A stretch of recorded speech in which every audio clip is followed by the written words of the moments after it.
ನನಗೆ ಡೌಟ್ ಇದೆ, ರೆಕಾರ್ಡ್ ಗಿಕಾರ್ಡ್ ಮಾಡ್ತಿದ್ದೀರಾ ಅಂತ. ಸರ್ ಸುಮ್ಮನೆ ಸರ್ ಸುಮ್ಮನೆ ಸರ್ ನೀವು ರೆಕಾರ್ಡ್ ಇಲ್ಲ ಸರ್, ರೆಕಾರ್ಡ್ ಇಲ್ಲ, ಹೋಗಿ ರೆಕಾರ್ಡ್ ಮಾಡ್ತಿಲ್ಲ, ನನಗೆ ನಿಮ್ಮ ಮೇಲೆ ನಂಬಿಕೆ ಇಲ್ಲ ನನಗೆ. ಇಲ್ಲ ಚಂದ್ರ ರೆಕಾರ್ಡ್ ಮಾಡ್ತಿಲ್ಲ ಸರ್. ನನ್ನ ನಂಬಿಕೆ ಲೆಸನ್ ಮಾಡಲ್ಲ ಅಂತ. ನೆಕ್ಸ್ಟ್ ವರ್ಷ ಹೆಂಗಾಗಿದೆ ವಿಶ್ವಗ್ರಕ್ಕೆ? ಸರ್ ನಂಗೆ ಕೇಳಿದಲ್ಲ ಕ್ವಶನ್, ನಾವೊಂದು ಕೇಳಲ್ಲ ಕ್ವಶನ್ ನಿಮಗೆ. ಯಪ್ಪ ನೀನು ಏನಾರು ಹೇಳು, ಆ ಸರ್ ಅಂತ ಕರಿಬೇಡ, ನಾನು ಕೇಳಿಸ್ಕೊಳಕ್ಕಾಗಲ್ಲ.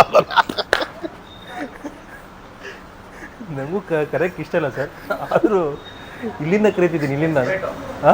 ಹಾಂ ರೆಸ್ಪೆಕ್ಟ್. ಅಲ್ಲ, ಅವನು ನನಗೆ ಯಾವತ್ತೂ ಆ ಥರ ಕರೆದೇ ಇಲ್ಲ ಅವನು, ನನಗೆ ಅದು ಕರೆಯೋದು ನಾನು. ಈ ನಾಟಕಗಳು, ಈ ನೌಟಂಕಿ ಆಟಗಳನ್ನೆಲ್ಲ ರೆಕಾರ್ಡ್ ಮಾಡ್ಬೇಕು ಸರ್. ಬೇಡ ಗುರುವೆ, ನೀವು ರೆಕಾರ್ಡ್ ಮಾಡೋದು ಬೇಡ. ನಿಮ್ಮ ಇನ್ಸ್ಟಾಗ್ರಾಮ್ನ, ನಿಮ್ಮ ಸೋಷಿಯಲ್ ಮೀಡಿಯಾನ ನಿಮ್ಮ ಹತ್ರ ಇಟ್ಕೊಂಬಿಡಿ. ನಮ್ಮ ಹತ್ರ ಬರೋಕ್ ಬೇಡಿ ಅವನ್ನ. ಅವಾಗ ಏನ್ ಮಾತಾಡ್ತೀರ ಎಲ್ಲ ರೆಕಾರ್ಡ್ ಮಾಡಿ. ಏನಿಲ್ಲ ಬಾಸ್, ಕಂಪ್ನಿ ಬಗ್ಗೆನೇ ಮಾತಾಡ್ತಿದ್ವಿ. ಅವನು ಫಾರ್ ದ ಫಸ್ಟ್ ಟೈಮ್ ನನ್ನ ಹತ್ರ ಈ ತರ ಸೀರಿಯಸ್ ಆಗಿ ವಿಶ್ವಗ್ರ ಬಗ್ಗೆ ಕ್ವಶನ್ಸ್ ಕೇಳ್ತಿದ್ದಾನೆ. ನಾನೇ ಎಷ್ಟೋ ಸರಿಯಾಗಿ ಕೈ ಕರೆದು ಅವ್ನಿಗೆ ಬೈದು ಹೇಳ್ತಿರ್ತೀನಿ, ಅದು ಹಂಗಲ್ಲೋ, ಹಿಂಗ್ ಮಾಡೋ, ಇದನ್ನ ಈ ರಿಪೋರ್ಟ್ಸ್ಗಳನ್ನ ಹಿಂಗ್ ಮಾಡೋ ಅಂತ ಎಷ್ಟು ಹೇಳಿದ್ರು ಮತ್ತೆ ಪ್ರತಿ ಮೀಟಿಂಗ್ ಅಲ್ಲಿ ಬೈಸ್ಕೊಂತಾನೆ. ಸೊ ನೆಕ್ಸ್ಟ್ ವರ್ಷ ವಿಶ್ವಗ್ರ ಹೆಂಗಾಗುತ್ತೆ ಅನ್ನೋದು ಕ್ವಶನ್ ಬಂದು ಹೆಂಗಾಗುತ್ತೆ ಅಂದ್ರೆ, ಈ ವರ್ಷ ನಾವೇನ್ ಮಾಡಿದೀವಲ್ಲ, ಇದು ಬ್ರ್ಯಾಂಡ್ ಕ್ರಿಯೇಷನ್, ಟೋಟಲ್ ಬ್ರ್ಯಾಂಡಿಂಗ್ ನ ಎಲ್ಲಾ ಕಡೆನೂ ಮಾಡ್ಬಿಟ್ಟಿದ್ವಿ. ಕೆಲವೊಂದು ವಿಲೇಜ್ಗಳಲ್ಲಿ ಮಾತ್ರ ಮನೆಗೂ ಮುಟ್ಟಿಲ್ಲ ವಿಶ್ವಗ್ರ. ನಾವೆಷ್ಟು ಪ್ರಯತ್ನ ಪಟ್ಟರು ಮುಟ್ಟಿಲ್ಲ ಅದು. ಇಲ್ಲಿ ವಿಲೇಜ್ ನಮ್ಮ ಟೀಮ್ ಏನಿದೆಯಲ್ಲ ಅಲ್ಲಿ ಲ್ಯಾಕ್ ಆಗಿದ್ದಾವೆ. ಆ ಟೀಮ್ಗಳು ಕೆಲವೊಂದು ಅಲ್ಲೆಲ್ಲಿರೋ ಹೊಟ್ಟೆ ಕಿಚ್ಚಿ ಕೆಲಸ ಮಾಡಿಲ್ಲ.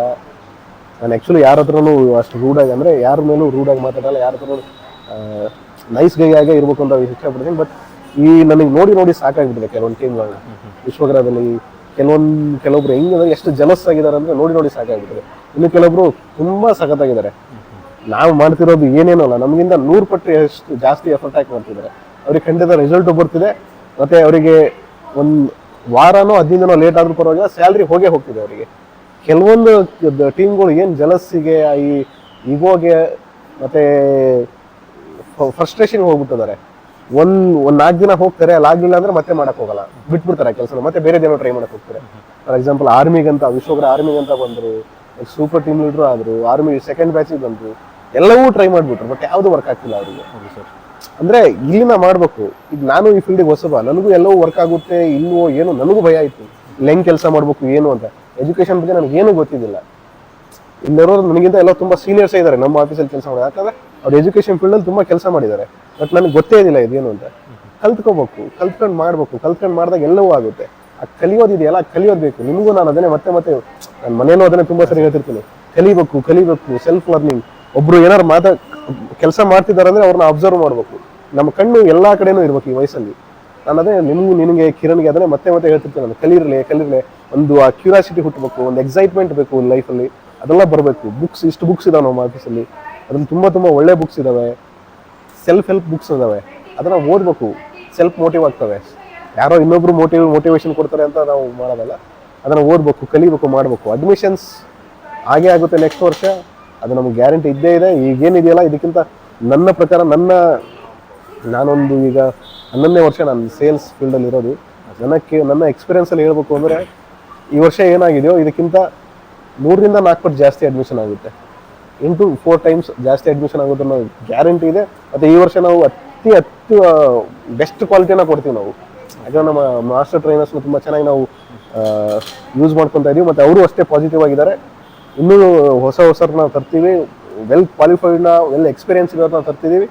ಸೊ ಈ ವರ್ಷ ಈ ಅಕಾಡೆಮಿಕ್ ಇಯರ್ ನಮ್ಗೆ ತುಂಬ ಚೆನ್ನಾಗಿ ಹೋಗುತ್ತೆ. ಈ ಅಕಾಡೆಮಿಕ್ ಇಯರು ಒಂದು ಸ್ವಲ್ಪ ನಾವು ಫೈನಾನ್ಷಿಯಲ್ ಶಫಲ್ಸ್ ಅಂದರೆ ಅಲ್ಲಿ ಶೇಕ್ ಇರ್ತವೆ. ಬಟ್ ಶೇಕಿ ಇರಬೇಕು. ಹೊಸ ಸ್ಟಾರ್ಟಪ್ ಅಂದಾಗ ಶೇಕಿ ಇರಬೇಕು.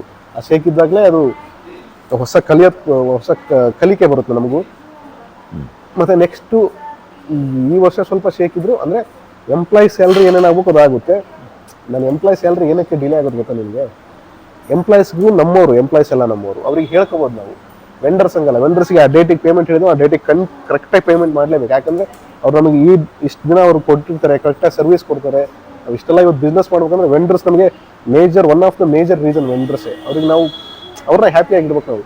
ಅದಕ್ಕೆ ಕೆಲವೊಂದು ವೆಂಡರ್ಸ್ ಪೇಮೆಂಟ್ ಇರ್ತವೆ. ವೆಂಡರ್ಸ್ ಪೇಮೆಂಟ್ ಇದ್ದಾಗ ಮಾತ್ರ ಎಂಪ್ಲಾಯೀಸ್ನ ಒಂದು ಸ್ವಲ್ಪ, ನಮ್ಮ ಎಂಪ್ಲಾಯೀಸ್ಗೆ ದುಃಖ ಕೊಡ್ತೀವಿ, ಕಷ್ಟ ಕೊಡ್ತೀವಿ. ನಮ್ಮ ಎಂಪ್ಲಾಯೀಸ್ ಅರ್ಥ ಮಾಡ್ಕೊತಾರೆ, ತಡ್ಕೊತಾರೆ ಅನ್ನೋ ಭರವಸೆ ಇದೆ.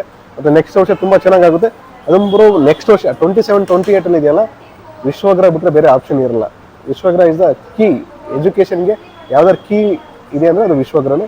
ಅದನ್ನ ಬಿಟ್ರೆ ಬೇರೆ ಇರಲ್ಲ. ನನಗೆ ಈಗ ಟೈಮ್ ಇದೆ, ನಿಮ್ ಜೊತೆ ಸರ್ ಇನ್ನೊಂದು ಮಾತಾಡೋಕ್ಕಾಗಲ್ಲ. ಸರ್ ಇನ್ನೊಂದು ಮನೆಗೆ ಬಾ ಹೇಳ್ತೀನಿ.